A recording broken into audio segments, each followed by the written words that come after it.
Today, I kind of want to talk about something that is either going to be exciting for you or going to scare you. L-O-V-E, love. And the reason I got all inspired to talk about this is because I'm reading this book by Marianne Williamson called A Return to Love. You may have heard of it. She's been on Oprah a lot. She has helped me in so many ways. The first book that I read by her was Enchanted Love.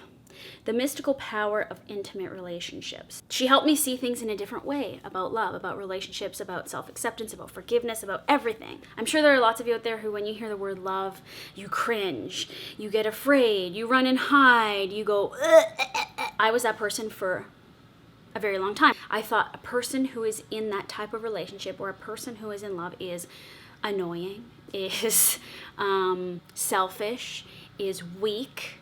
I always looked at love as a sign of weakness. I've only been in a couple of serious relationships prior to this, but they've all been like really big lessons and really big experiences to learn from. And it was after I broke up with somebody and before I met John that I read this Enchanted Love, The Mystical Power of Intimate Relationships, and I realized that I pretty much self-destructed on purpose, subconsciously, all the opportunities for love that existed. Like I said, I didn't want to become a weak person. I didn't want to become vulnerable. And I still deal with these things. For some people, love seems to come very easily, and that's always bugged me.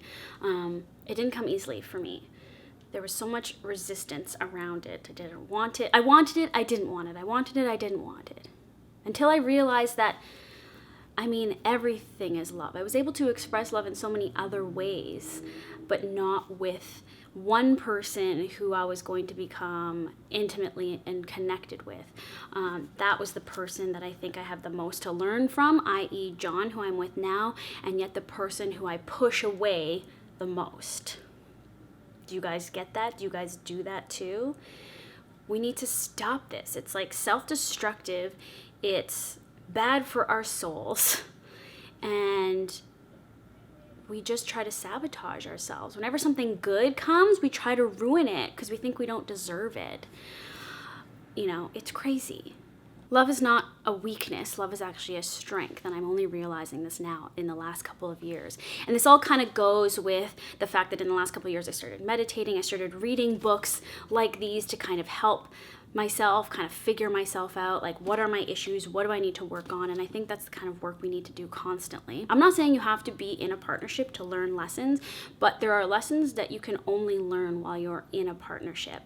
I think that's why I always craved wanting to be in a partnership, but resisted it at the same time and actually would always hit the self-destruct button, like get me out of here, because I was afraid. And so there was always this push and pull of I really want this because I know it's going to help me, and no, I don't want this because it's going to ruin me. And that's like this weird conversation that we all have with ourselves, with our egos, with that person inside of us that's kind of trying to keep us back. It's trying to keep us down. Squash that person with love is really what it is.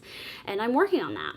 And if you want to talk more about this, please leave comments below. I feel like this is something everyone's going to understand in some way and relate to in some way. And I'll keep making recommendations to you because these have saved my life, these two books.